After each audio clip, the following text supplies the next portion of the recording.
Hello and welcome to Geek Addicts, the pop culture podcast, where we claim we're going to have a war with each other, but end up just making machine gun noises with our mouths. My name is Medical Officer Dufresne. With me, my split personality, O'Malley, also known as Bill Barber. How's it going, Bill? That's better than anything I could have came up with. I'm doing great. I'm tired. The, this week was a lot. Short weeks are always like that too. Yeah, yeah. And then you're always trying to like fucking work as much as you can on the short weeks, like the days that you actually have, because you got to make up for the time that you missed on the holiday. Hmm. One less day to work overtime, so I got to work extra on the days that I do. Yeah, yeah. It's also great when like your boss on Friday just randomly decides to just fucking have it out for everybody in the building for no reason. Yeah, that's why I'm thankful that aside from people using it as like a throughway, like my room at work is generally kind of like my space. People don't usually Yeah. bug me in there, so except for like occasionally somebody from quality will come in with like a single part and be like, "Hey, wait, blast this real quick." See, I'm very It's good usually at about just it. kind of blending into the background and being just kind of avoiding shit nowadays. Even when the Uh, company has audits and shit, like they don't even bother going into my room. It's like the oh, only I room that nobody goes in. anytime the corporate bigwigs show up and do their little walkthrough, think I'm on like seven like walkthroughs now where they have like just not even acknowledged I exist, which is great. Hmm. Um, yeah, but yeah, No, that I was one of those oh, well. weeks kind of things. Yeah, I made progress this week. I got my old laptop up and running again. Oh, nice, I had to get a little dongle for the Wi-Fi, but I got that fixed, and I fixed the mouse pad on it, so the mouse pad actually works again. good. Which actually the mouse pad was broken a lot longer than the Wi-Fi was. So, but I finally was just like, you know what, I'm gonna figure this shit out, and fucking I had to buy like a $15 little dongle to plug into the USB drive, but now it's fully functional again, and with any luck, depending on how things go as far as like scheduling and whatnot, I will hopefully be able to start doing watch parties and stream more games again. That's good because I actually got my copy of the movies for October showed up, so I'm good on both ends. Nice. Nice. So we'll have to figure out our watch partying, but Yes, we'll probably be doing a lot of that when we're recording for the October episodes, just for yeah. convenience sake. I need to find a copy of the Cube. I haven't been able to find it. Yeah, because we picked four movies that aren't available on streaming because that's great. Isn't streaming wonderful? I mean, they all were available like last year. Yeah, we're Doctor Sleep might be. I'm not sure. there's been a recent push for physical media again, and I'm all for it. Like I feel justified on so many levels because like Yeah, me too. people are Me too. realizing that the streaming is not as great as it could have been. That's So why I'm making my own streaming service. I mean, no, why I'm not. I didn't say that. why did is it weird that Crunchyroll and like High Dive are like the most stable anime streaming sites lately? It's Just pretty it's funny. weird. It's weird I how still that. find it. I still find it really funny that whatever like blogger they have at my work internet, like, because you remember like how like schools and all this stuff, like businesses will put like blockers on their Wi-Fi so that people can't access things like Netflix or whatever stuff Oh, like that. that was the greatest challenge back in the day of middle school, trying to find ways around it. Yeah, well, the best part of that is like my work has that, so I can't like that's why I have to download all my episodes and shit. But whoever set that up clearly was not a weeb because Crunchyroll works fine. I'm sure High Dive does because if they don't know what Crunchyroll is, they definitely don't know what High Dive is. Yeah, for sure. Which I need Uh, to get around to getting at least do a free trial of High Dive so that I could watch Oshinoko season 2. But at this point, I almost feel like I should just wait for season 3 to come out. yeah, I mean there is other stuff on there too. Like High Dive has a Oh, for sure. surprisingly decent catalog, all things considered. I've looked through because you can look through like what they have on their library without actually having an account. So like Hmm. I've scrolled through and like gotten an idea of like some stuff I'd like to watch because I want to if I do end up just doing a free trial, I want to try and get as much in there as I can while I have it. But I mean, Oshinoko is top priority. Yeah, that's like the main reason I'm gonna get high dive at any point is for Oshinoko. Yeah, I'll never forget. Like, I still think my greatest like getting around the firewall at school was fucking playing RuneScape in Google Earth. One of the dumbest things. So Google Earth used to, I think it might still, but it used to have like a built-in browser that was just built into Google Earth. And for some reason, the Google Earth browser was not affected by the firewall. I think for like the firewall, like the blockers and stuff, I think they have to do it by browser. Probably nowadays, but back then, like they didn't think, schools didn't realize there was more than Internet Explorer back then. So yeah, or Firefox. But they didn't even know Firefox in my school. And then until I do, I have it open right now because it's the best one that no one talks about. Well, I'm on a Chromebook, so obviously I'm using Chrome. Well, to be fair, like every browser aside from Firefox is basically just based off of Chrome at this point. So, although I'm pretty sure I can still, actually, I think I did. That was one of the things I was trying to do to get around the whole watch party situation, because I was actually, the reason I was so motivated to try and get the laptop working again was because for 100th episode, I have to host a watch party for that so everybody can watch the movie. And I was like, all right, I'm gonna just test this on my Chromebook just to see if it works, whatever. Turns out the audio issue I was having with games, it's not just a stream, like a game streaming thing. It's just any sort of screen sharing on the Chromebook through Discord just does not. It just won't. So that was one of the main reasons I felt so motivated to get the laptop running again. But I'm glad I did, because now I have a lot more options, especially with streaming games. Like, I'm not stuck to just Xbox anymore, which Xbox is fine. But I have so many games on Switch and PlayStation that, like, being stuck on just Xbox is just a waste. No, that's fair. Not to mention fucking emulating on the computer. Yeah, that's true. Speaking of games, I actually played some games over the week. Oh, yeah? On Monday, me, Thrak, Tony, and Chris started playing Helldivers 2. Xander was talking about that game recently. It's just Starship Troopers, the game. Like, it is so stupid. Like, we were just... So the best part was when it was all four of us, like, Chris was carrying us the entire time. Meanwhile, me, Thrak, and Tony are just fucking off in the corner the whole time, just doing the stupidest shit. It's about right. Okay. I was gonna say, you get to name like your ship in game. So like, of course I name it the stupidest thing ever. My ship is the Custodian of Family Values, because you get pre-selected names that you can mix and match. So of course that's what I came up with. All right. Yeah, we were just fucking around. It was great.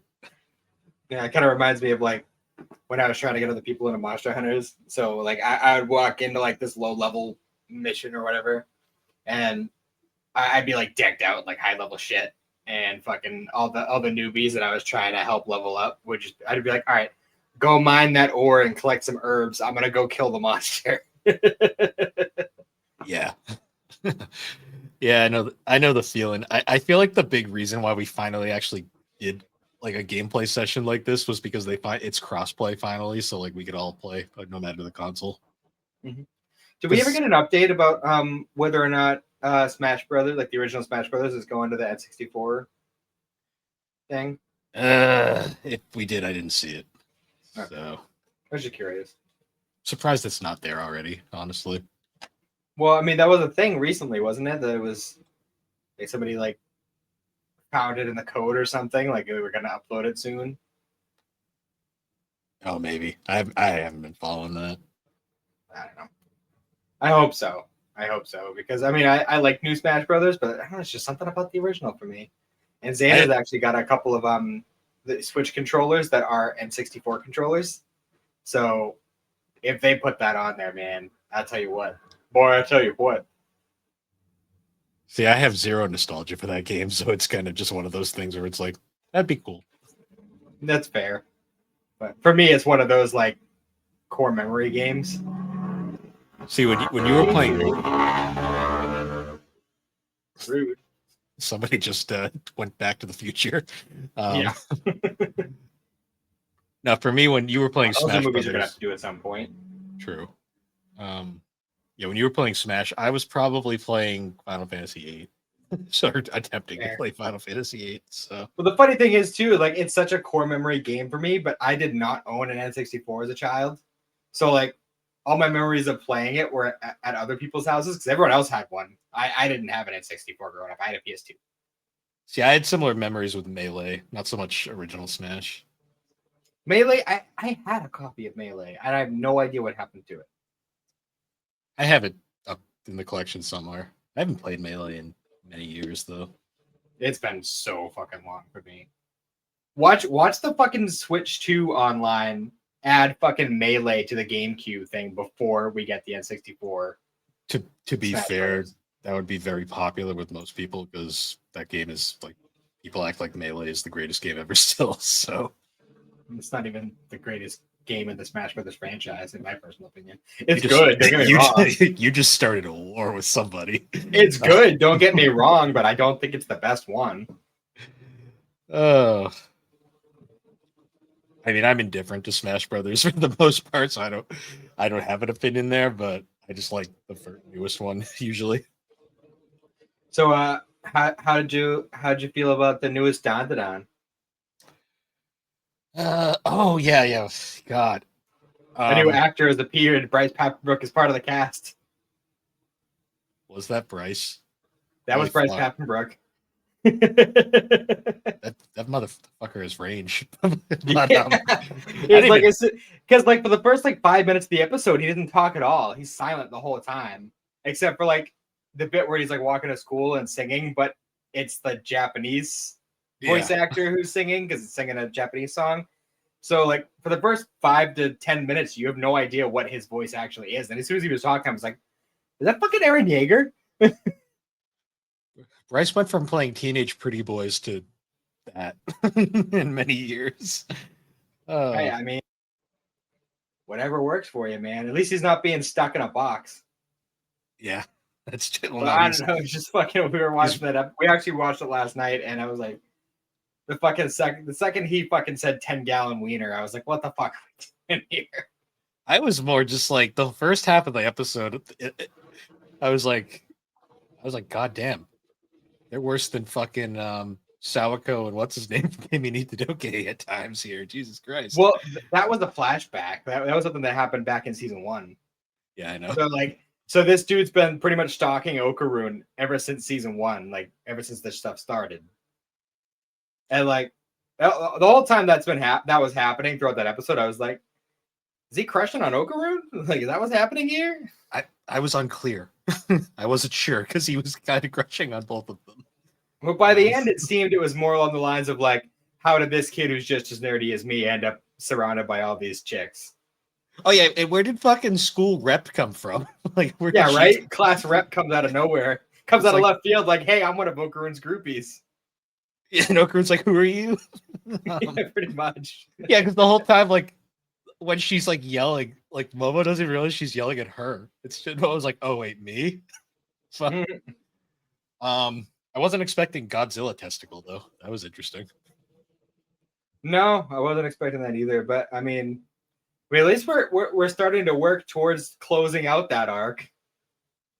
Because I feel like when season 2 started, when season 2 started, it seems like the show kind of forgot that he was missing a nut. I forgot he was missing a nut until it appeared, and I was like, oh yeah, that was a thing. I think I remembered it like a few episodes ago. I'm like, hey, whatever happened with that? Like, because Pink Haired Girl had the first one, right? Yes, I believe so. Maybe I'd have to rewatch. I don't remember. It's bad that I don't remember much of season 1. Yeah. Yeah. This is one of the few occasions this year with new seasons where I didn't go back and rewatch season 1 this time. Because we like just watched it. Like it was pretty early because it was the first thing on my. It's actually season 1's the first thing on my list for this year. It's not quite the first thing for me, but it was definitely early on. It might have been January. Yeah.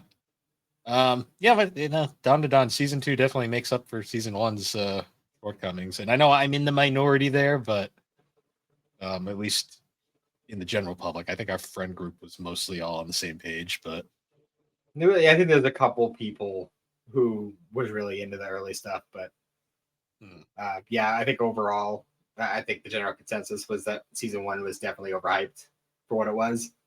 Season 2 definitely feels like they're finding their legs and figuring out what the show is going to be, and I'm kind of here for it. So, well, it discovered pacing and like plot structuring and like actually like making sense and not throwing a weird flashback in the middle of episode 7 for some reason. Then it was like, what? So yeah, right. um, Kaiju, on the other hand, I weird. haven't watched the one that came out today, Oh, but okay. the You're one from last week. I don't know. I don't know why all of a sudden Red Pompadour kid is like kind of getting a little bit of spotlight, but I like that they're actually taking the time to focus on some of the side characters. Well, it's because him and Reno are kind of like a pair. They've always been, and it makes a lot of sense that he would get this big character arc with Reno here. I didn't really get the sense that they were a pair until everybody got their reassignments and they got stuck together. Did you watch Hoshina's Day Off? Yes. Okay, yeah, because they're pretty paired off in that as well. Mm-hmm. No, well, because like in season 1 too, like they had the whole like he was like it was the classic anime trope, like the guy who's always second best, always falling behind to this guy who's just perfect at everything he does. And they kind of had that click there. It's like those two were kind of clicked together. You had the blonde guy and the green haired guy are always together. They've like kind of select groups all around. Yeah. But what else did I watch this week? Oh yeah, so you haven't watched the new Kaiju? Okay, you'll get a No. We have Francis this weekend, so it's been kind of hard to. Gotcha. You'll get the conclusion to that episode in this one, and then the start of the next plot arc. I watched some more movies this week. Some kind of like out there ones that I feel like a lot of people probably don't know about. So I watched Padma Inverted, which is a really interesting concept, but the pacing was a little weird. The concept was like apparently at some point humanity was trying to like harness the energy of gravity and use that for like a power source, but they fucked up somewhere along the line, and like a bunch of people, like half of humanity pretty much, just all of a sudden like gravity works in reverse for them now. So like a bunch of people just kind of like ended up in space, but then like all the ones who survived kind of just started living underground. And it's like this whole like weird like us versus them situation where like, the people who have like the reverse gravity and the people who have normal gravity like hate each other and want to kill each other for some reason. Right. It's bizarre. It's a bizarre concept, but I mean it works for what it is.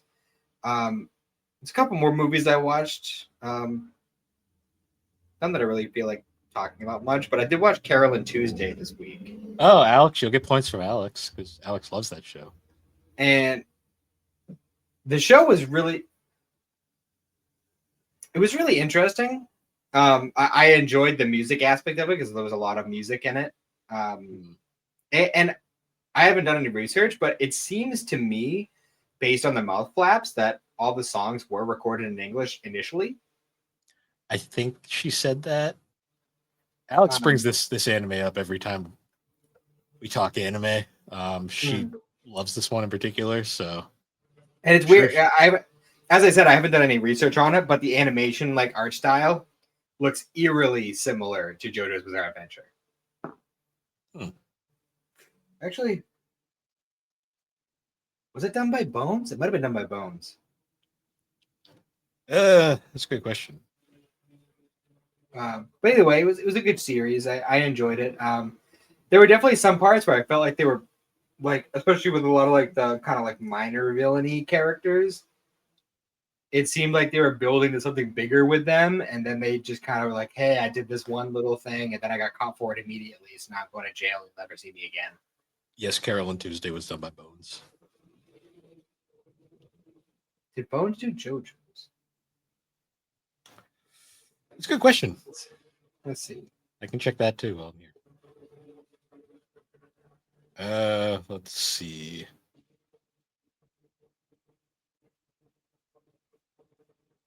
According to David Production. Yeah, so no.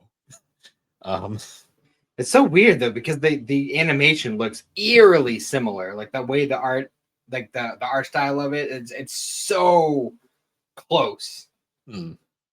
That I don't know. Maybe some animators went from Bones to there or something, or vice versa. Yeah, maybe.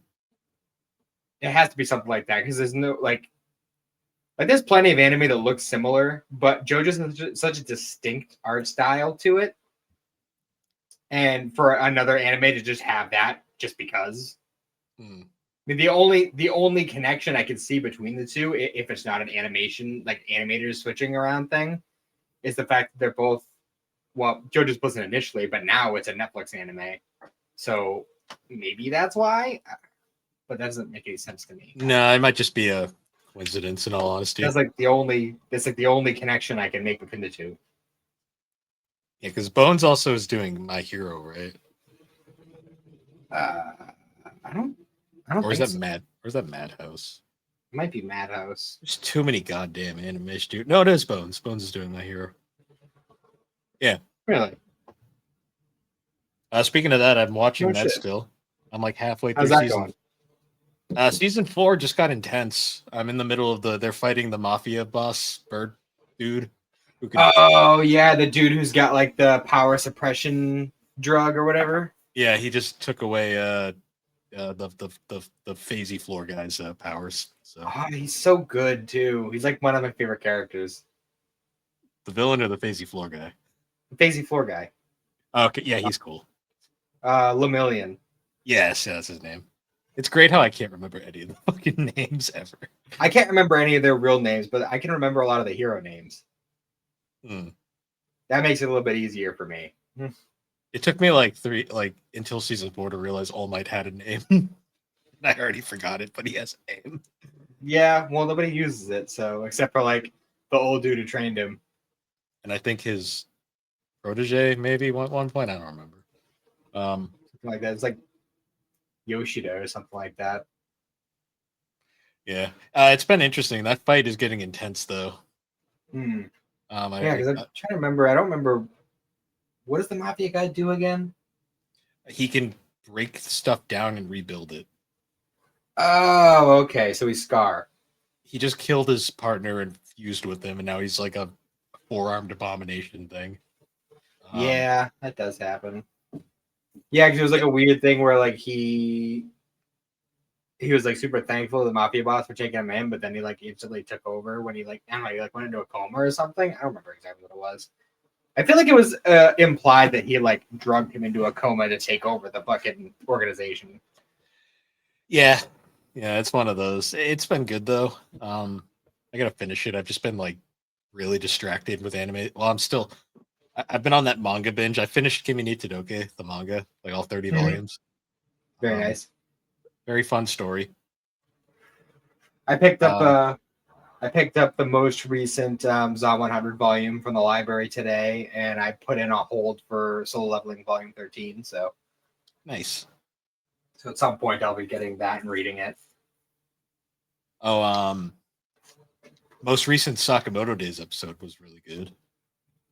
Yeah. I don't know. I'm liking the little like let's go back to school thing that they're doing right now. Especially the bombshell lore dump they just dropped at the end of the most recent episode. Yeah, right. Like I've read the manga all the way up till the current physical volume, and I forgot about that. So like when I saw it again, I was like, "Oh, right, this happens." I love that character though, Akira. She's fun. Yes. Yeah, I think that they're playing tail tag, and they're like, "It's a children's game." They're like, "Yeah, isn't it great?" Yeah. It's like we actually had to tone it down a little bit because people kept dying. Yeah, they blow up the whole plane. the movie director's camera gets ruined, so he just kills himself. And I'm like, that's great. What a show. It's all right. And he's the one who blew up the plane, isn't he? Yeah. Yeah, that's about right. It's very on par. I'm I'm taking a page out of Alex's book. So I brought this. It's a book called Donkeys Can't Sleep in Bathtubs and Other Crazy Laws. Okay. So this has just a bunch of like really ridiculous, and some of them actually kind of make sense, but for the most part, they're all just ridiculous laws, like state laws.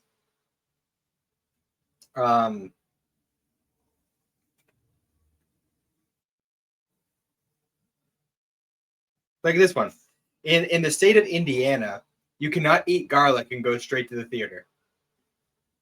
Oh, and specifically in Gary, Indiana, in that specific town. Yeah. In Mississippi, the state librarian has to be a woman. Let's see if we can find a Connecticut. Interesting. Let's see. Where's Connecticut?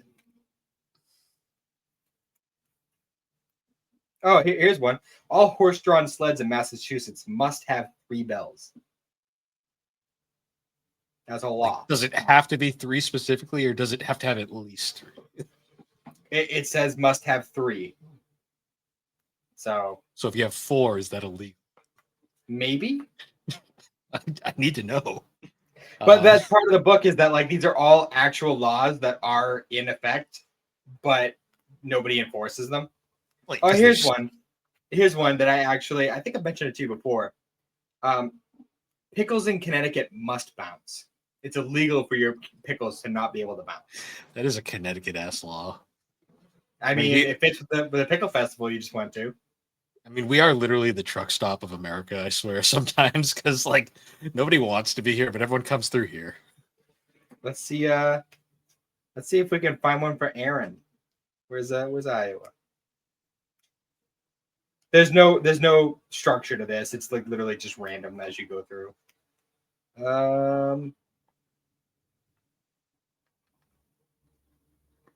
That's not even a law. That's just a fun fact. Oh, here we go. Here's one for Thrack. In Ohio, it is illegal to gallop your donkey. Alrighty. True fact. True story. Let me guess. There's no laws in Florida because Florida's a lawless nation. Yeah, some of these just make sense. Like this one. This says that babies in Lynn, Massachusetts are not allowed to drink coffee. You shouldn't be giving coffee to babies anyway, but where are you? Does Iowa just not get a place in the book? Oh, man. It's a whole lot of New York. That doesn't surprise me in the slightest. Come on. We gotta. Oh, here's another one for Thrack. In Centerville, Ohio, cars are not allowed to scare horses.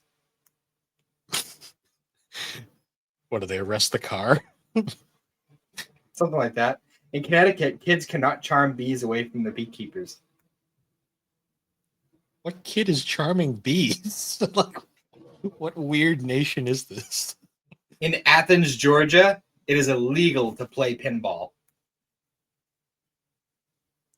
They haven't discovered the pinball wizard yet. In Maine, dentists cannot advertise that they sell false teeth.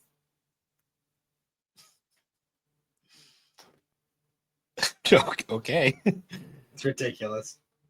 Yeah, I'm not seeing Iowa anywhere. Oh, this Alabama, is Nebraska, Louisiana, New York, Tennessee, Illinois. Oh, that's fun. I just got a big pop ad from Ring saying that be prepared, severe thunderstorms later today. I'm like, great. So any other day. I found one. It's kind of a less fun one. But Iowa bans certain words on license plates, including bum, dud, and ape. Not allowed to be on their license plate. What's wrong with dud? Like, in Cleveland, Ohio, teachers must permit small boys to come to school in cowboy boots. Okay, cool. This one I actually did know that it's illegal to climb trees in New York City. But considering the only trees they have are the ones in the park, like that's pretty much it. So. Oh yeah, we didn't mention it. Have you given up yet, or are you still watching the vending machine anime? I'm still watching it. I'm determined I'm gonna get through. I mean, watching week to week, I can deal with an episode a week, but I don't know. I could not tell you what happened in the most recent episode because I literally already forgot. They met like that Darkness Fiend director guy. Did they? They fought a bunch of monster vegetables. Cool. And then they questioned the dude or the chick that was like betraying them, and Boot Guy put her under like a hypnosis spell to make him the Skull Demon guy. He was trying to steal his shoes. Yeah, give me your boots. Great. It's kind of bad that the Boot Guy is like the main reason I watched the show at this point. Yeah, that fucking like there was that one episode where I had hope. I'm like, oh, it's turning around, and then the next episode they immediately were like, betrayal. We're selling you to the Demon Lord. We need your vending machine. I'm like, what are we doing? Like, what are we doing now? My kid's in a coma. Oh no! And that vending machine is the key. I'm like, sir, help me, Boxo. The show is stupid.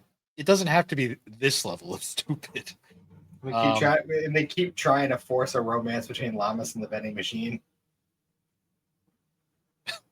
The fan art has already been drawn. I'm sure it's been drawn for a while, but yeah. So I think me and Alex have both agreed we're gonna tough it through season 2, but we're probably not gonna watch season 3 because if it even gets a season 3.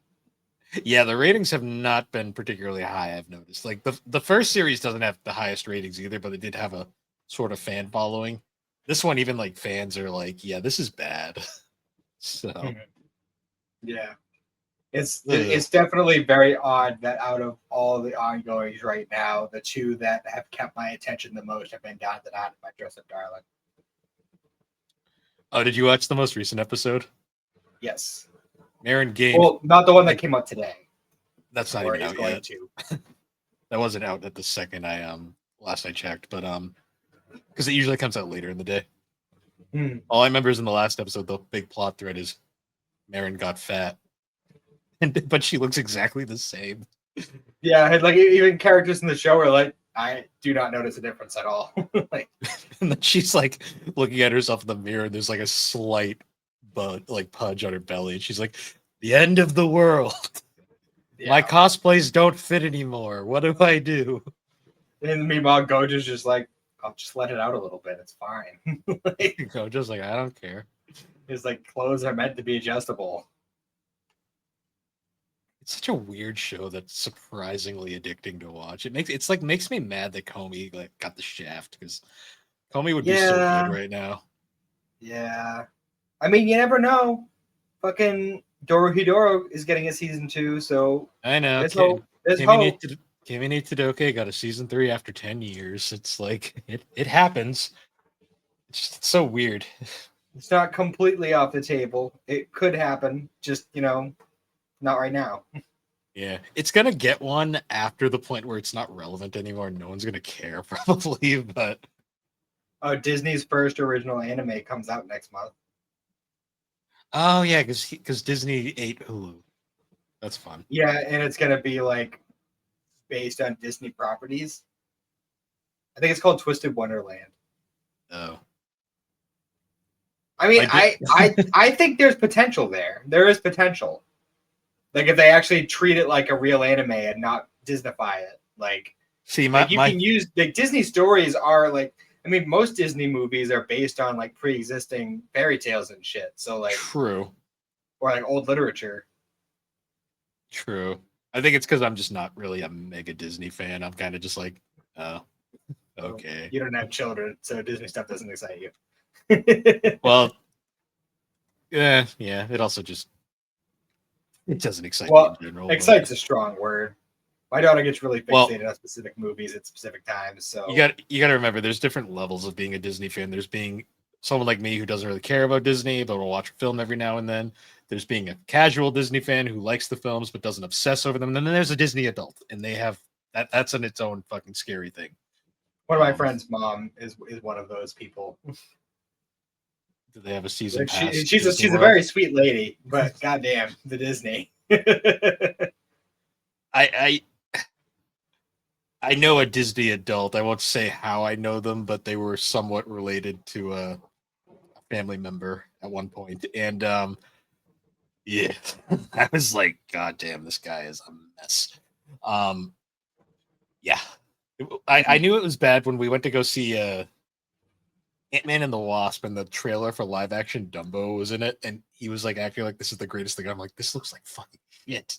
Another like, live action? They did another live action Dumbo? Well, this was back in when the first one came out. The first one was like decades ago.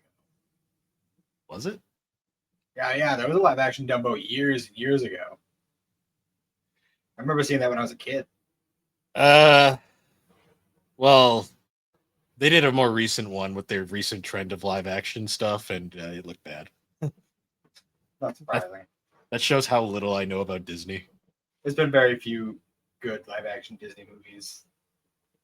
Like I remember my favorite quote. Like I ruined a Disney person's like day once where they were like their favorite movie was Bambi, and I joked saying that was the most boring movie I've ever seen. Well, I didn't joke, I actually legitimately dislike that movie, but What's actually really funny though is Bambi is the first thing that made my daughter like have a full on belly laugh.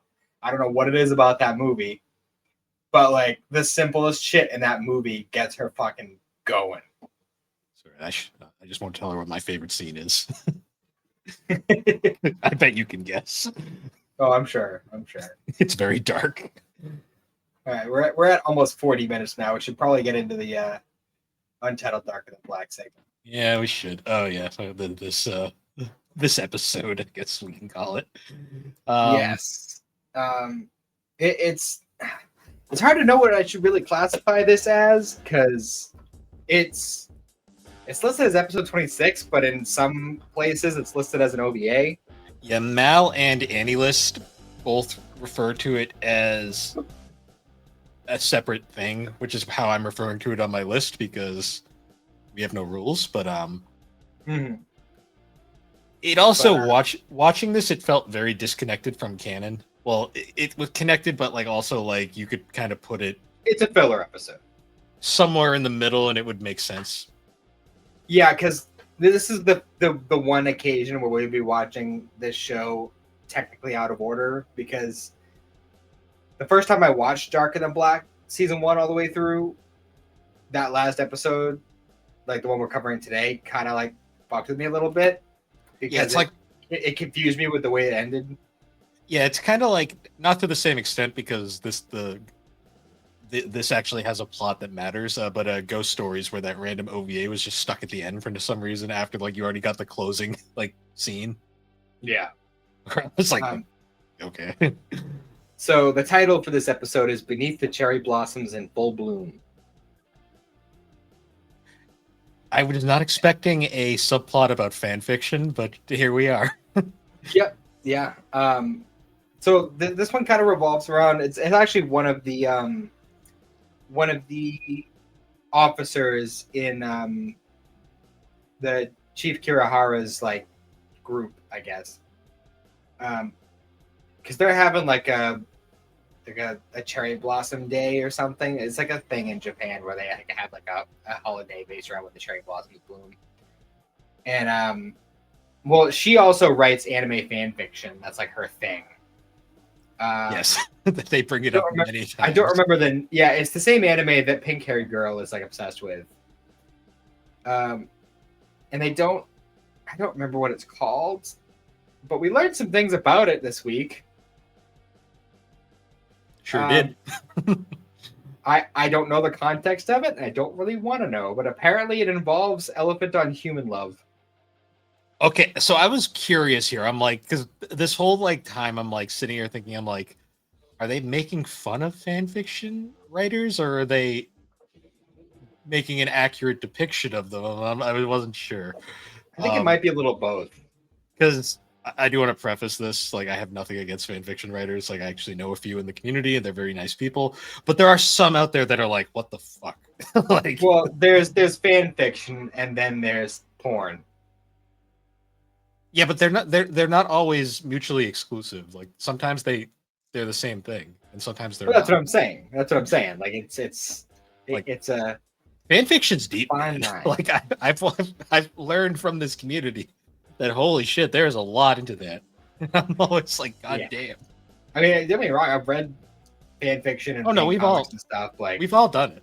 Like, we can't. Anyone who says they've never read fan fiction in their life is lying out their ass. But yeah. So there's different degrees. Yeah. That's all I'll say.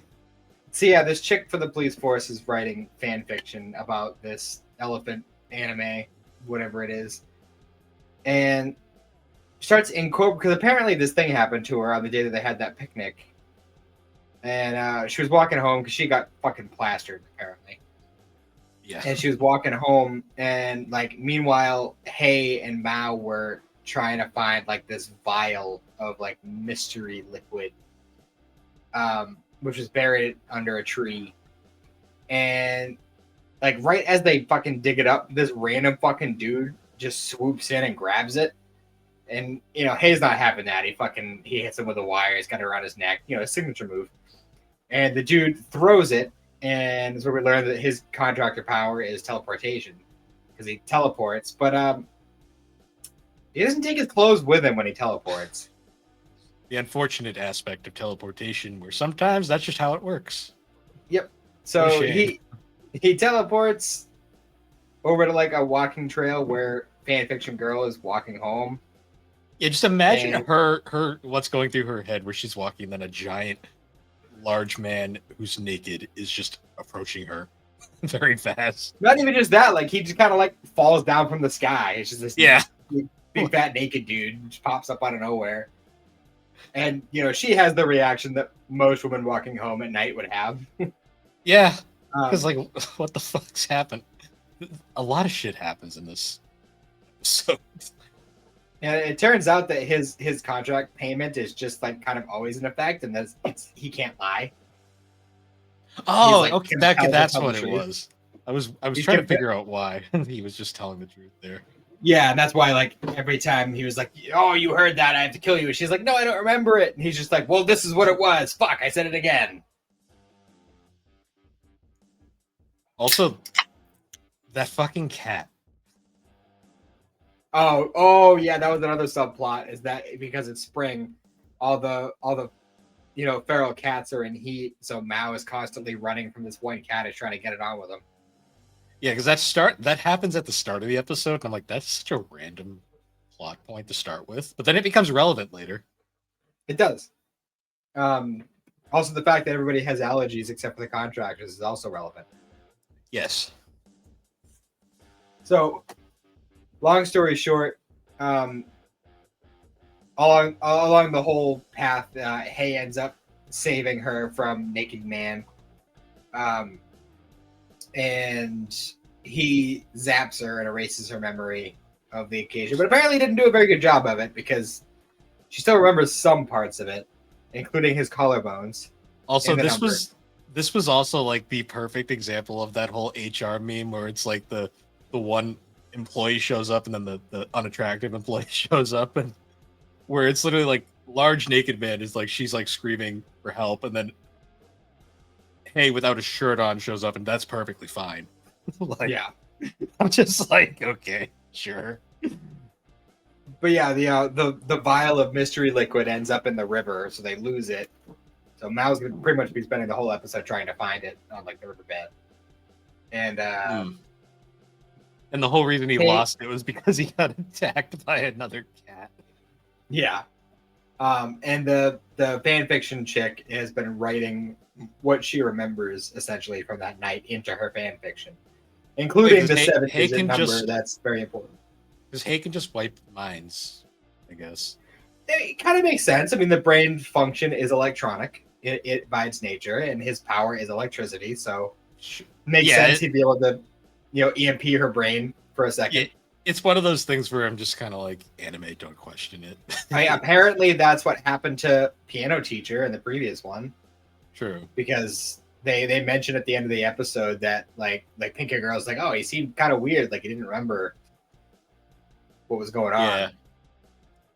Yeah.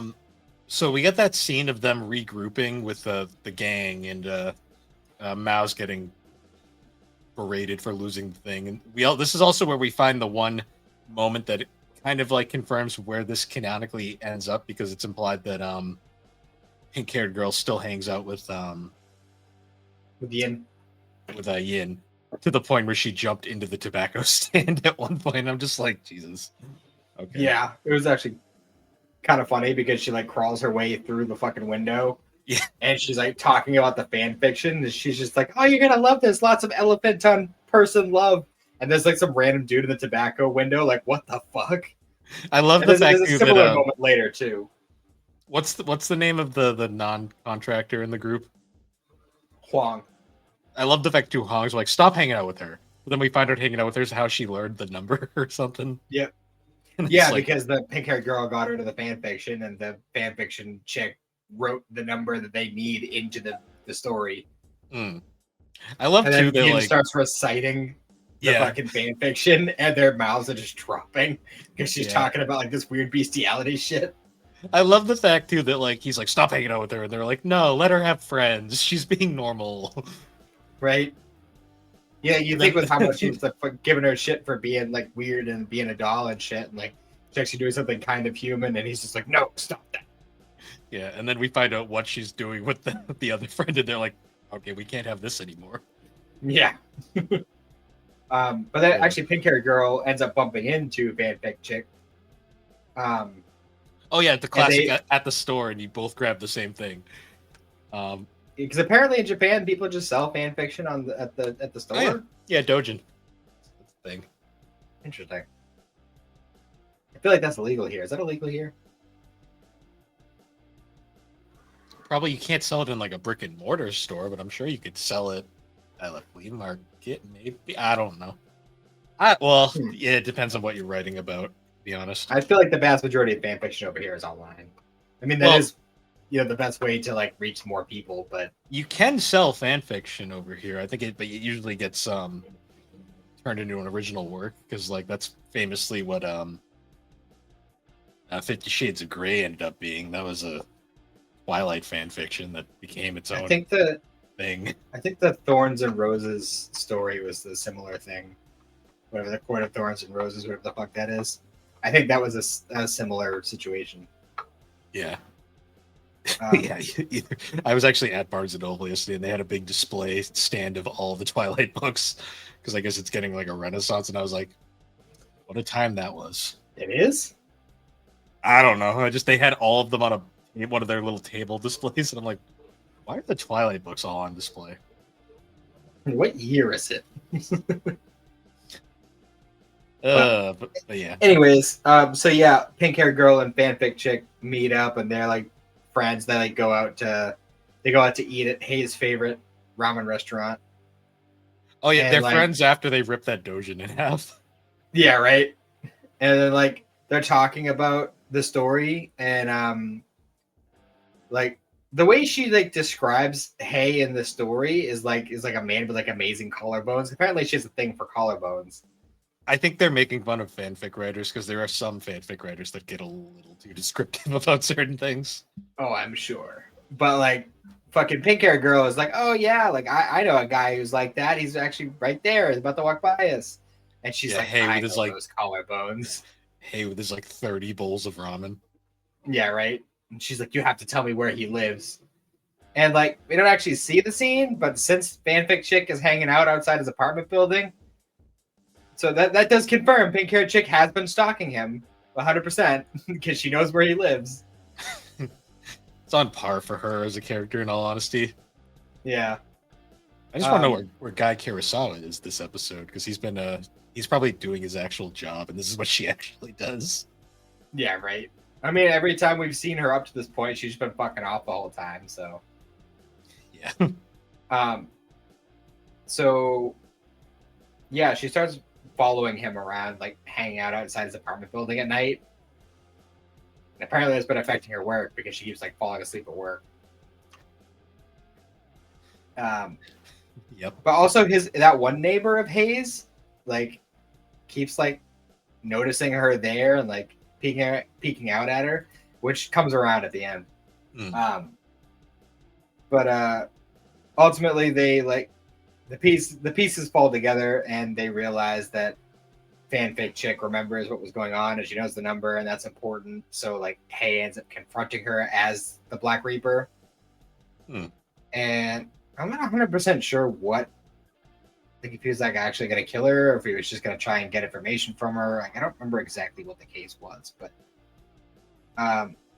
so it was kind of implied that they were going to have to kill her. But ultimately, Kirihara and Chris Sabat show up, and they're like, "Don't go close to him. That's BK201. He's that guy." And she's like, "Really? I thought he just had cool collarbones." Yeah, the guy with fucking electric powers and a mask. He's totally normal. Yeah, right. He's totally looking for a hookup. We also got the return of Hayes' mask shattering for no reason again. Yeah, well, wasn't it shot this time? So at least it makes sense here. Yeah.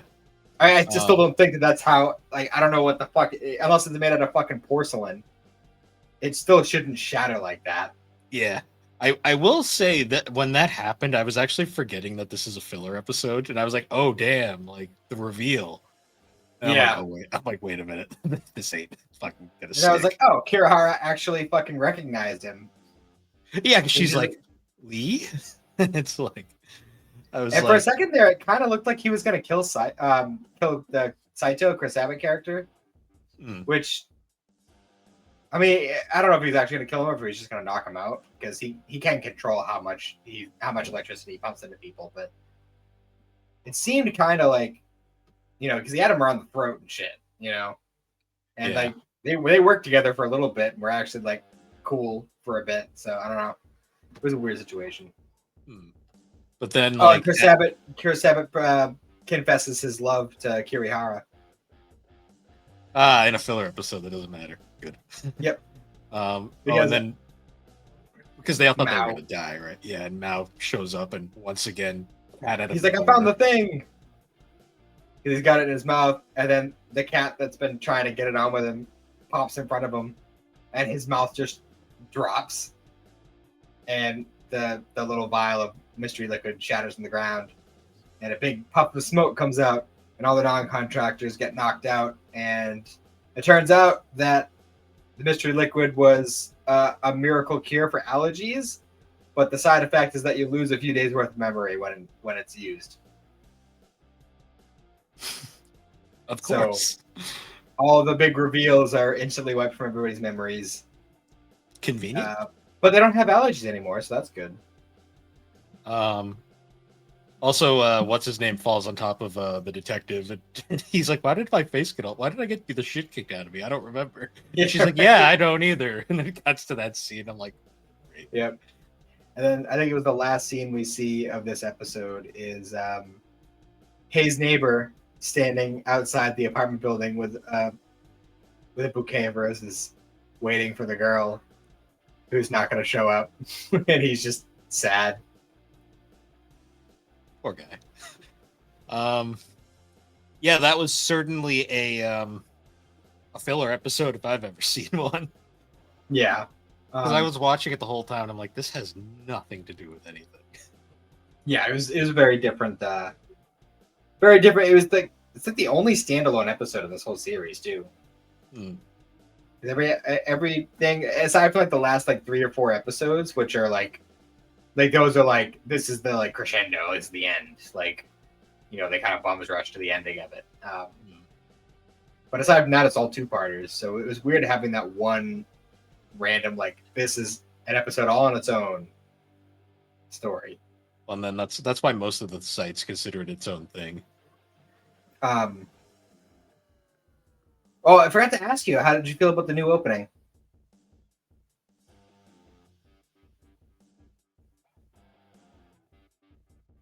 I don't remember it. Did you not listen to it, or? I must have. I'll have to re-listen to that because I don't remember. We'll touch on it next week when we do the next Okay. episodes. But... Okay, I'll have to, or maybe I just instinctively saw the opening and skipped ahead of it, and I didn't even realize entirely it was a new possible. one. That might entirely happen. Possible. Yeah, that was the Untitled Darker Than Black segment. A bit of a reprieve for this week. Because I'm fairly certain that the next couple episodes we'll be covering are very plot-heavy episodes. Because I know we will be getting the return of November 11 and Storm, and Green Hair Chick will be showing up. Fun. But yeah, we'll save finally that after being teased for the last few weeks. Yeah, nice. All right, well, we'll save that for next week, and until then, on to our topic. We're returning to, you couldn't tell by the opening, we're returning to, or the title of this episode, besides the point. We're talking about Red versus Blue season 2. I got one gripe I want to bring up right away. For whatever reason, season 2 is the only season on YouTube that does not have a convenient like compilation. I guess, I don't know, because I was actually on YouTube looking at, because I was listening to like a little bit of it before this. So I did watch it a couple of times this week and the commentary for it. But yeah, I thought that was weird that YouTube only had it like it was like a playlist of all the episodes. So I found a playlist of like all of the all the season compilations, and I was like, why is there so many fucking videos in here? And it's because all of season 2, every individual episode is in there because there's no compilation for season 2 for some reason. It's not a problem aside from the fact that because it's YouTube, you get barraged by fucking ads in between each episode. Yeah, and you get the little bumpers at the end, which aren't really a problem. They're kind of humorous, but I prefer a streamlined thing. Well, I mean, those are still there in the like movie version, but they animate little bits for that, so it's still like a part of the whole like the part of the scene as opposed to like a fadeaway. Yeah. Either way, though, I watched it shortly before we did this. I think it's like just over an hour. It's like an hour and a half, I think. Yeah, it was pretty standard movie length. It was pretty quick. I found it very amusing that some episodes were longer than others. Like some episodes were like one gag and they're over, and then others were actually like plot things happened. Well, that's just kind of how internet shows go. You know, there's no consistency. Yeah. They don't have to stick to like a certain time frame, like syndicated shows. I did get a little old when I saw the YouTube upload. It said 10 years ago, and I was like, and even that was a late upload too. Yeah, I know. And I was like, that can't even be accurate. Season 2 came out back in like 2004 or something. Also, yeah, it shows because some of the language in here, I was like, oh, this wouldn't work today. yeah, there's definitely some language that was a lot more common back then than it is now, for sure. Yeah, so I'll specify again, like we did in the first episode. I've never seen Red versus Blue, so this is all new to me. Which is very fun for me. And honestly, really surprising to me, like, especially considering your collector nature, I'm surprised that you didn't just buy the DVDs for the fuck of it. Well, I have no nostalgia for Halo, because I was a PlayStation kid. So it was just never a thing. I was also watching Screw Attack at the time, which was, I've said in the past, I was a Screw Attack kid. I wasn't really a Crunchyroll, Rooster Teeth person, which is hilarious because they ended up merging, but that's besides the point. Yeah, so I just completely missed it back in the day. I was always aware of it because people were obsessed with it, but it just never, because I had no attachment to Halo, it just never really clicked for me at the time. I've since played Halo. I've since played Halo, and I get it now. But let's be real, the Halo connection is basically surface level. Pretty much, yeah.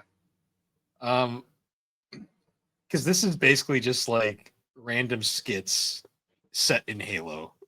Great machinima, like some of the best machinima work we'll ever see. I mean, they kind of paved the way in a lot of ways.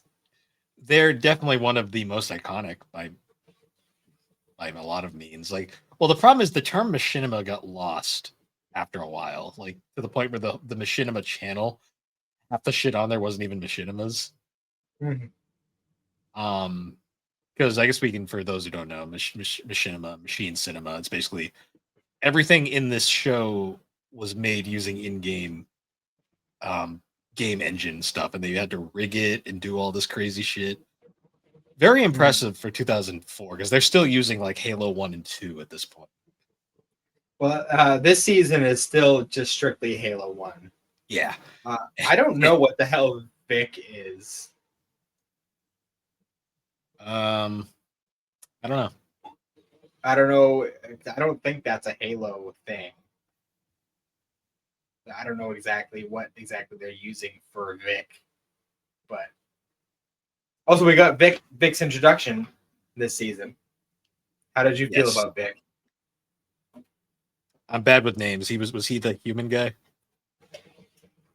The guy, the command guy. Oh yeah, him that showed up in that fucking hello. The really bad mouth flapping, and I was like, oh, humans in this. Right, they exist, because I keep forgetting who's even a human anymore at this point. Well, yeah, I mean, at this point, like, Sarge is kind of going full on mad scientist, and he's just like, you're a cyborg now. Oh, yeah, because, like, they're all like, no, we don't want to do that, and then yellow guy gets blown up, so they use Simmons' body to replace his body, and then they turn Simmons into a cyborg. He's orange. Whatever. Apparently that was like a big thing back then. Like a bunch of people kept saying he was yellow and telling them they're wrong when they say he's orange. And that I think that's the reason why in Caboose's mind in this season they had the yellow griff. Specifically to just be like, look, that's yellow. This is yellow. Yeah, that's one of those things where like I'll get corrected online. I'll just be like, I don't care. Anyways, moving on. I didn't realize that was a fucking lore thing. Okay. It's like one of those like inside joke kind of things. That's why they put it in there. Yeah. We also got introduced to the Doctor in the first episode. Doc. Or what's his name? Private Dufresne. Is the entire joke that he sucks? Like, is that just the joke with him? At least for this season. I think the whole thing with him is just like he's just the kind of a wimp, but like he's basically like the guy when it comes to the O'Malley AI, like, and that's where like kind of the big joke of it comes in is he is a pacifist and doesn't believe in violence, but then he's also being like sharing a body with this ultra violent fucking personality. So he's constantly switching back and forth between that, and that's kind of like the whole joke with him. I did like in the first episode how he shows up and he's like, yeah, you guys called for a medic, and they were like, called for a medic? That was like months ago. Yeah. He's like, oh, well, where's the person I need to heal? She's right behind you, underground. And he's like, oh, sorry. Yeah, it's like about 30 feet behind you and 6 feet down. Like, who's the other gravestone? That's me. Yeah. Right. It's just like, it makes sense, trust me. Because I forgot Church was dead by this point. Yeah, Church is technically Lopez at the beginning of this. Yeah. Or Senor El Roboto, as they refer to him multiple times in this season. I enjoy the fact too that we still haven't really. So you said later seasons get much more plot heavy. Yes. Yeah, so this season's still very much. I think the running joke in this season is that there's like just nothing happening. Like they're literally. I mean, there's definitely more stuff happening than in the last season. Like about the halfway point is where they're like, there's this thing we're trying to do,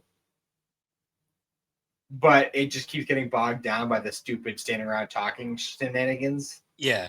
Well, because that was kind of the joke I got, where it's like they're trying to like accomplish things, but they're just not, and that's kind of the joke. That's kind of a thing with this show too, is that like 99% of the plot heavy stuff revolves around blue team, and red team is just kind of like the chaotic neutral. Yeah, I was really trying to figure out who were supposed to be the heroes here, which I then really quickly figured out. Oh, yeah, there's no heroes. They both kind of are stupid. Yeah. Yeah, because we got the. I also did enjoy the fact that neither side wanted Doc, so he just kind of gets sent off on his own. Yeah.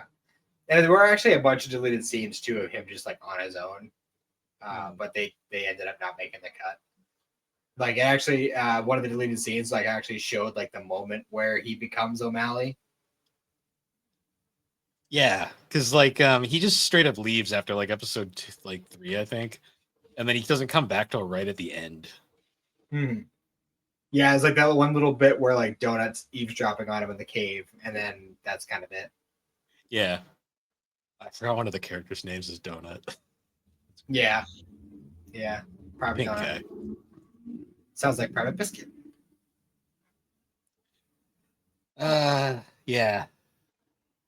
So I will say that this season is definitely the point where I personally feel like they really started hitting their stride with the jokes. Yeah, they weren't so much more for shock value like in the first season, where like I'm like a lot of the jokes I was like, oh, that is the most early 2000s thing I've ever heard. Yeah, this season they actually start kind of like really thinking about the jokes that they're putting out there, and it's actually the kind of. Oh, also like I listened to the commentary, right? And the scene where they're trying to like activate Lopez's like fix it function, but they accidentally like disable his legs. So like when he's like fucking with the switch, as they call it, and the red team shows up, like oh fuck, I lost my train of thought. We're talking about the jokes and how they're oh yeah, so they were talking about the commentary was like they were talking about how they didn't make any jokes about like teabagging in the season, but they make a blowjob joke with the whole like switch situation. But in the commentary, like I don't know if this is like actually what it was referred to at the time, but they were calling teabagging corpse humping. Was that what teabagging was called before it was called teabagging? I only ever knew it as teabagging, so I mean the original Rooster Teeth guys are older than us, so like maybe they were like more familiar with the terminology back then, but I don't know, because like Halo was kind of the game where teabagging became a thing, and it was always teabagging, as far as I know. I don't know. It's just I found that really odd. Also, random little side note: Jeff hasn't changed his last name at this point, so he's not Jeff Ramsey yet. Oh yeah, he changed his name. His name was Jeff Fink originally. Oh yeah, I was wondering, like, because I didn't recognize some of the names. Mm-hmm. Yeah, because there's also that joke at the start that I thought was really good, where they're like in that like they're in that like Mexican standoff, and they're like the red side's out of ammo, but they're like they're not shooting at us. You think they're out of ammo? Like, nah, they can't be out of ammo. And they're like, we're out of ammo. Shit. Yeah, I love that whole bit where it's just like, Grip, I'm out. I need some ammo. He's just like, why are you telling me? I only got one bullet left. He's like, you're supposed to be bringing the extra ammo. He's like, I am. I was like, too, like earlier on, the doctor's like, oh, do you have anything for me to do? He's like, yeah, just shoots fucking Caboose's foot. He's like, go help Caboose. He's like, I'm not allowed to get involved unless somebody's injured. He's like, oh, okay. Bang. Oh, look at that. Caboose seems to have hurt himself. Yeah. I like how both sides has chronically lost a pinky toe. Yes. They bring that up later. Mm-hmm. Okay, good. I love how both sides has the comic relief character. Well, they're all kind of comic relief characters, but like the one designated to like funny guy. Yeah. We got Donut on one side and Caboose on the other. The inside Caboose's brain part is still like one of the funniest scenes. I'm like, I love how he's normal in his head, because of course that makes sense.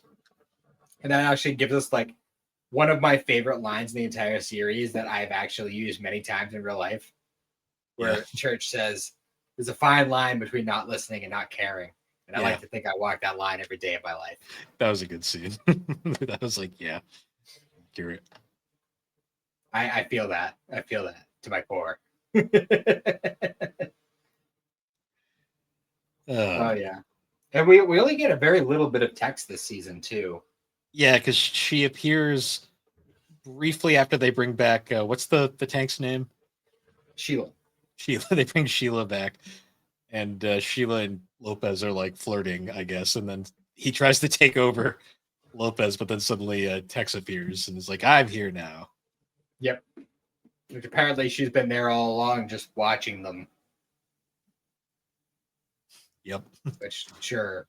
Is to stay away from Tucker's Rock. I like the fact too that like Lopez and Sheila are like, they're like, you guys don't care about machines at all. You just let us get blown up. We're gonna go make our own army with Blackjack and Hookers over here.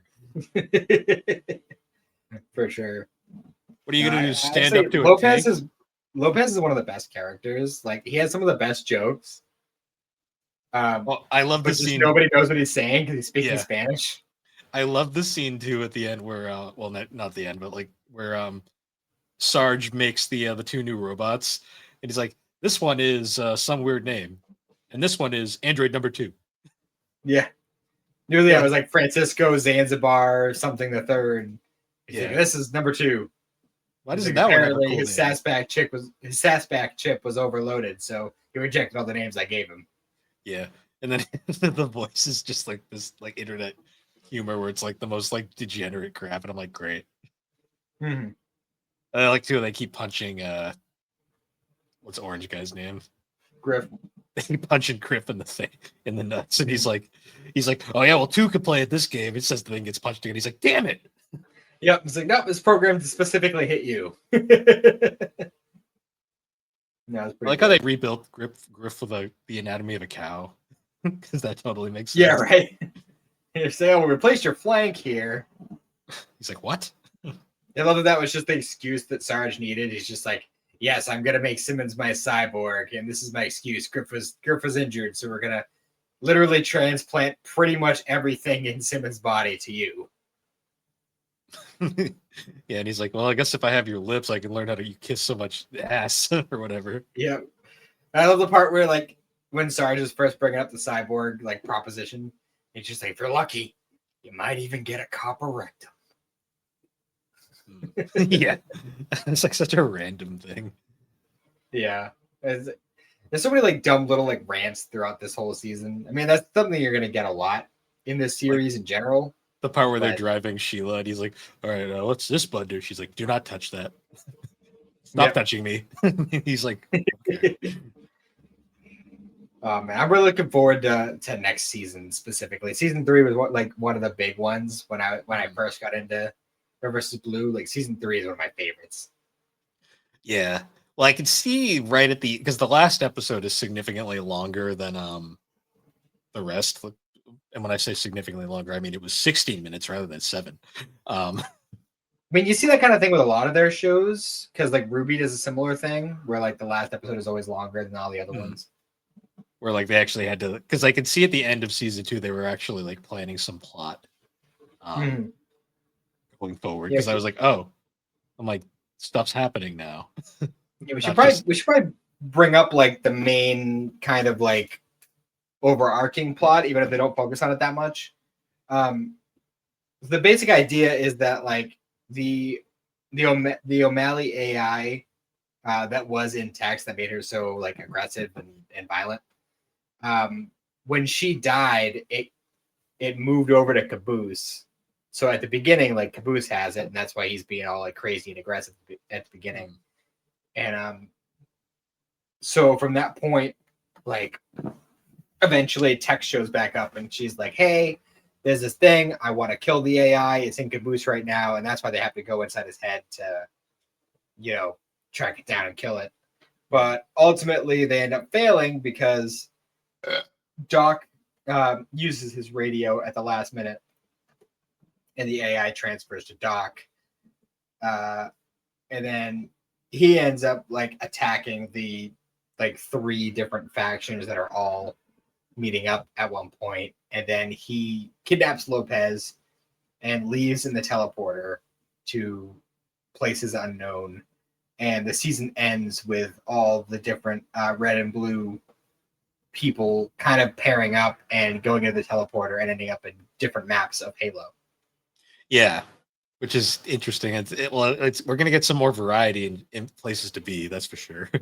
And that'll happen a lot as we go through, because as the show continues on, they will be updating with whatever the newest Halo is. Yeah, I noticed that because like the little ending bumpers were clearly using later tech, and I'm like, what a jarring twist. Yeah. I think they were recording with the PC version initially, at least. That makes sense because it does look very clean. And then they had to go back and like redo a lot of it for the DVD release. Mm. And apparently they figured out that it was a lot easier, because I mentioned in the previous one how whenever they had to get like a shot from like higher up, they would have to like stand on like the tank or whatever. Apparently they figured out that it was actually easier to like totem pole the characters. Yeah. So you could just jump on like a different character's head and just kind of do it that way. See, that's the beauty of machinima, is like you had to just figure shit out to make it work. And that's one of the things I love about Red vs. Blue, is like they have to go so far out of their way to figure out these things. And eventually they do end up incorporating actual animation to it. But like in the early days, especially, they had to be so creative about how they shot a lot of this stuff. Well, it was all true machinima, which is very, very it's it doesn't look as amazing probably today to like people who have seen some new modern stuff, but like it's got a look to it that's very, if you know how it's done, it's very impressive. For sure. And so like jumping back to the beginning for a minute, like did you notice that one of the graves, like the church and Tex graves, one of them had the Star of David on it? Yeah, I saw that one was a cross. I'm like, okay. And it makes you wonder, like, which one was the cross and which was the Star of David, because they're not labeled. Yeah. Which one is Church? Yeah. Well, his name is Church. That's his last name, though. I mean, it's not. I mean, I guess you could make an argument that it's symbolic, but I mean, this is internet culture. But Tex is from Texas, so it's kind of like one of those, like, I don't know. Yeah. Who is supposed to be the main character in the series? That's a hard question to answer. If I had to throw one out there, I'd say probably Church. Because that's the vibe I was getting. Just because he seemed to have the most dialogue, despite being dead. He's kind of the impromptu leader. Even though he's still a private technically. Because I think they get into it in the next season, but there was, when he was shipped there initially, there was a commanding officer in on Blue Team, but he ended up dying, and they never officially promoted Church, but he kind of became the impromptu leader. Yeah, because I noticed that the Reds have a legitimate like Sarge, and then the Blues are just ragtag. Pretty much. I'm trying to think if there are any other like. Oh, so like the whole like we ran out of ammo thing. Like I love that whole scene in general. Like the whole like, oh, like you were supposed to be in charge of bringing ammo, and then like everybody else shows up and like, Griff, we need more ammo. And like Simmons turns to him and he goes, "Hey, I thought of the perfect way to use that last bullet you have." And then like the whole kind of like bluff of like, we're out of ammo, we don't want them to know. So they're like trying to negotiate surrender. I love how they're like blue team were like, "Oh, we'll give you a hostage, we'll give you Doc." And like, what do we get? And he's like, "What do you mean you're surrendering? All you get is humiliation and ridicule." He goes, "We already got that. What else do you have?" Yeah. We'll say you guys suck. And he's like, how about we have one guy say they suck? And so I mentioned in the last season that a lot of the jokes that they made in the first season were kind of just setting up for more jokes later. Yeah. Now, season 2 does actually kind of play off some of those jokes that were set up. This whole, like, I want to tell everyone that I suck and I'm a girl and I like ribbons in my hair, that whole bit, that is going to happen again. I kind of got the idea from that because I'm like, that's too specific. Like, that is too specific. Yeah. God, this oozes early 2000s though in so many ways. Oh, for sure. Like, unfortunately, I don't think a show like this could exist nowadays. Like, no, made from scratch. It's definitely one of those shows that has to have already existed previously to continue in that way. Yeah, because kind of like something like South Park or Always Sunny. Like, they only get away with what they get away with because they started when they did. Yeah, it also helps too that because like Red versus Blue, I don't think could work nowadays just because Halo's just not relevant anymore. Yeah, I mean it was very prolific and iconic at the time, and it still has its place in history. But because it definitely like kind of formed the way first-person shooters are made now. It was definitely part of it. Halo was just such a Halo from that first game all the way to Reach. I want to say that was a strong run. Maybe 4. Some people would probably say 4 to a degree, but I definitely think Reach is the cutoff point that most people would agree on. Yeah, I still remember 4 being generally well received, but for the most part, Reach was definitely the last major one that I think people really cared about. 2 was my personal favorite. I have no nostalgia for any of them, so I just kind of I like the pistol in Halo 1. That's always been my favorite thing ever. Everybody loves the pistol in Halo 1. Well, as Donut says, it works for me. Well, it's great. I mean, like, to deal with like up close enemies, use the pistol. To deal with far away enemies, use the sniper rifle or the pistol. The pistol works just as good. Yeah, it really does. It's kind of ridiculous. The Halo pistol's the best part of that game. I swear sometimes. For sure. For sure. Do characters from the actual Halo games ever show up, or is this strictly its own? No. Okay, no, so it is very much. They'll reference Halo stuff from time to time, and sometimes like PSAs or like little promotional things, they'll do stuff like that. I think there's one promotional thing they did where Caboose was in Halo 3, like in the actual story, but aside from that, no, it's all just strictly its own thing. I noticed at the end of each episode they would like cut to like 343 Studios and like Microsoft. Well, Bungie does support, or Bungie did support them, like full on, like you were on the payroll kind of situation. That's cool. I'm glad. Well, Bungie seems like, I mean, Bungie's kind of a clusterfuck of a studio these days, but like they had a sense of humor. So yeah, for sure. And we all know that, you know, places like companies like Toei, don't take too kindly to that kind of thing. Well, I mean, it was also harmless and it was promotion in a lot of ways. Yeah, I mean, fucking Gripball. Gripball happened because of Red vs. Blue. Yeah. What's legitimate game mode on online? Yeah. I was gonna say though, like there was a funny some of the funny background moments too that have nothing to do with the plot, but I just thought were funny too. Like there's a scene where there's like a very serious discussion. Serious for Red versus Blue. And I'm looking in the background and you could just see like whoever was controlling the characters for the filming, they just had Lopez repeatedly running into the side of the tank. And I'm like, what's going on back there? I'm like he's making a move? I need the lore here. I'm like, he's touching her shreds.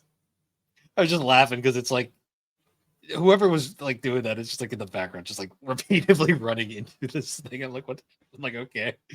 This is stupid shit like fucking Donut trying to like jump out of the hole in the top of the base. It's just like, it's like, no, this is just happening. Like, fuck it, why not? Like there's a scene early on, like when they finally get Sheila working and they're heading to the red base to attack, I guess.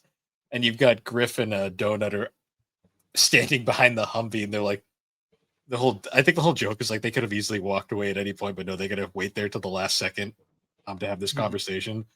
And the whole time they finally get to the end, and it's like, okay, we'll both run it at the count of 3, and it's like 3, and Donut just runs off, and Griff's like, damn it, he did what I was gonna do. And then he gets run over, but the way he gets run over is so funny because his character just kind of goes like off into the background.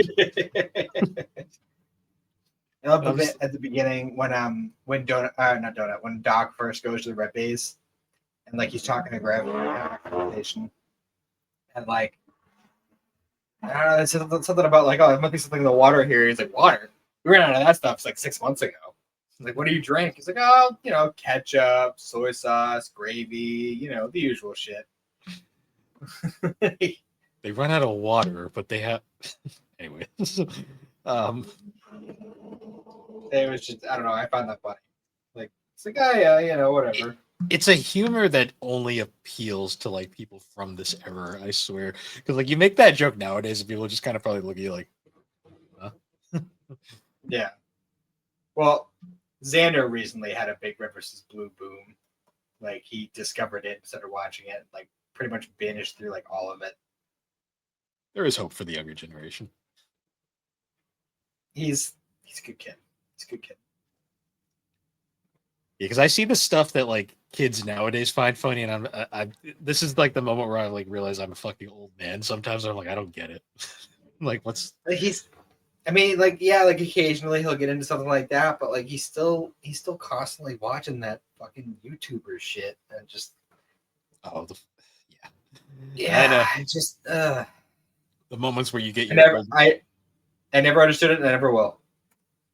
See, there was stuff like, even from our generation that I didn't understand back then, and now I'm like, I look back at it now and I'm like, I still don't get it. Yeah, for sure. Like any of those big YouTube personalities, I was always like, I don't get you. Like, I'll never understand.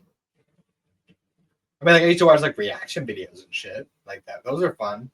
But depending on, I remember this one. Remember when Ruby season 3 wrapped up, and I was watching a reaction video to season 3 because you watched season 3, right?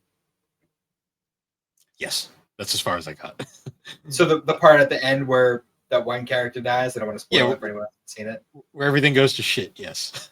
Yeah, so I was watching a reaction video to that, and it was this dude, and he was like, well, when that happened, he just started losing his fucking mind. Like, he was crying, like, full on, like, no! He was fucking... I love watching reaction videos, like, serious things like that. People get so into it. No, like, back then, the only YouTube personalities I would watch is, like, I'd watch, like, Moist Critical. Was about it. The microwave guys. I mean... I'm trying to think, was there any like YouTube personalities I actually watched aside from like Red versus Blue? And they weren't even on fucking YouTube until like season 7 or 8. I mean, I watched Game Grumps, but I still watch Game Grumps because I don't know why, but I do.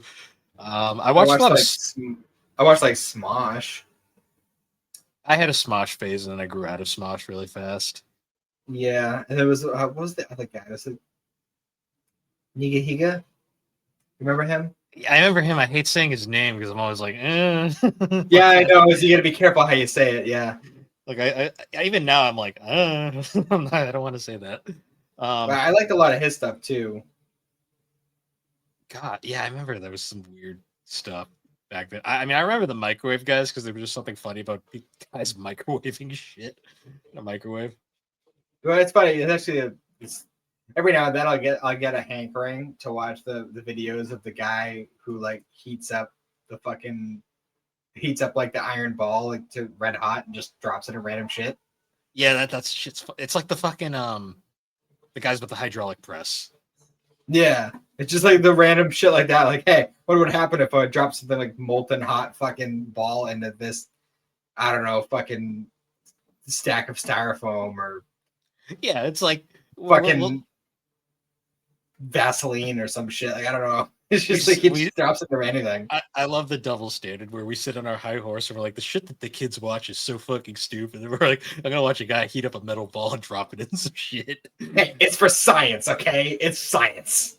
That was my favorite part about watching the mic, because I watched the microwave show from like season 1 back when it started all the way till like when they finished it, and like watching like the progression of those guys where like they first started, they were just a bunch of dudes in a dorm room till like they actually had like a full laboratory set up. So they eventually like they start putting up the "please don't try this at home" like bumpers and stuff, and I'm like, damn, it's funny how things progress. Also, on the subject of Rooster Teeth, I also used to watch the slow mo guys a lot, which could be very fun depending on what they were doing. Like I love the what the fuck was it? It was when they were like hitting like Jello with tennis rackets in slow motion, like random shit, like smashing a Lego city or fucking what was the one like a giant water balloon, just random shit like that. Oh, the early days of YouTube, back when it was still like the Wild West. Yeah. Then speedrunners were always fun to watch. I didn't watch many gaming videos back then. I used to watch speedruns all the time because it's always crazy watching people break games in half. Yeah, that's fair. Yeah, red versus blue though. Definitely at this point, still definitely a time capsule. Yeah, the whole time watching it, I'm like, because I know you've told me it goes places, but the whole time I'm still like, does it? Does it go places? Not really until like season 6. Season 6 is where it's like, hey, we're gonna do plot now. Yeah, because I'm like, they've been in the same map for 2 seasons now. It's funny. I kind of enjoy it. Yeah, the Black Ops Chronicles kind of revolves around just kind of nonsense. Yeah, like it's very much like it was like that final episode where I was like, oh, there's actually a plot here. Yep. And yeah, we're gonna get some more stuff introduced in season 3. Some big changes will happen, and looking forward to it. Yeah, no, it's been fun to discover it. It's definitely, it gives me an appreciation for the time where it was like, holy shit, people actually had to work on their videos back in the day. Yeah, the amount of effort that probably went into a 7-minute clip, like on the internet back in the day. Oh yeah. Nowadays you have to, your content has to be at least like half an hour. So yeah, it's crazy. Oh, also, like one of the random fucking jokes they made.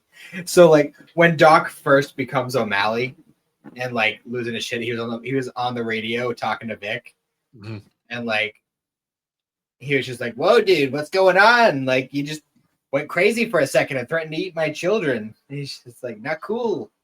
He's like, "Oh, I'm sorry. I don't know why I would do something like that." He's like, "Nope, it's okay. Don't have any kids. Got the old snip snip. The one-eyed sergeant's firing blanks."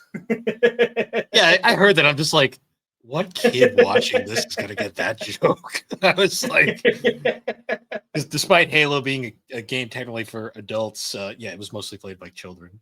And the majority of people who watched that. And, considering I definitely fell into that big Call of Duty boom back in high school, it was also mostly played by children. Yeah, and all the adults were playing Pokemon. It makes perfect sense. Yeah, it just kind of happens that way, though. Never forget the damn Pokemon X launch, because they didn't do a midnight launch. They did it was like an early morning store opening launch. And I remember showing up, and it was me and like the definition of what you'd expect a Pokemon fan to look like these like 4 guys that like looked like they hadn't left their house in like 5 ever. Yeah. And then one very scared mother and her child. And I was just like, yep, this is Pokemon. Right. Like that poor mom was like, what the fuck did I walk into? I feel like there was something else I should have mentioned about the end of this season, but I lost track of it. Oh, yes. So like the Tucker had that whole realization because Sarge went on the radio to call in like an airstrike or something. But the radio line was open, so everybody was hearing it. And Tucker heard it was like, "What the fuck, Vic? I thought you were Blue Command." Mm. So kind of like laying the foundation of like there's no difference between red and blue. It kind of seems like they just kind of got shipped out there just to get them out of the way. Yeah, I've kind of like had that suspicion watching this whole time where I'm like, are these guys even doing anything? Like, really? Oh, and like it was kind of set up, but like how they had the whole thing, like we got to get Lopez back because he's got our secret plans stored inside of him. When the reveal happened, it's pretty great. Yeah. Oh man. But yeah, so that was Red versus Blue season 2. I'm not sure when we'll get to season 3 because we have so many ongoing topics now. But Yeah, it kind of got a little overboard with that, but at the same time, it's pop culture. You know, we gotta touch on a bunch of different things. You can't just stick strictly to anime or strictly to video games. That we got to spread it out. I know, like October is going to be all movies. It's going to be a lot. But did we decide next week we were going to do final act, or was that? I was actually going to ask you about that. I mean, if you want to, I could start working on it this week, and as long as everything works out well, I should be good to go. Well, that's the question. Do you want to do it for this week, or do you want to do it for the 99th episode? What's this week? Is this 97? This will be 97. Yeah. Yeah. This week. Well, this episode is 97. Yeah. All right. How about we'll plan to do it for 98? Okay. But if something happens, I'm not able to finish the season, we'll switch it to 99. We'll come up with a backup plan. Perfect. Excuse me.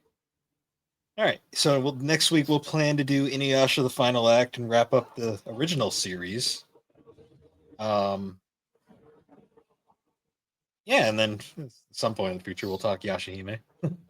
Yeah, that one might be a little bit more difficult just because it's on Hulu, and I think it's on Crunchyroll. Is it? Yeah, I watched it on there last time I checked. You sure? Really? I made double check. Oh god damn it! So I know Inuyasha's not on there. Yashahime's on Disney Plus now too, by the way. Yeah, but that's an extension of Hulu, and true. It's one of those random ones where Hulu likes to pick and choose which ones you can download episodes for and which ones you can't. Oh, it is on Crunchyroll. Okay. Yeah, that makes it easier. That's how I watched it last before I got the DVDs. That makes it much easier. Yep, it's there. Okay, good. Good to know. Cool. That'll be a lot easier to get through then. All right. So we'll plan for final act next week, and we'll think of something special for 99 because 100 is going to be a big one.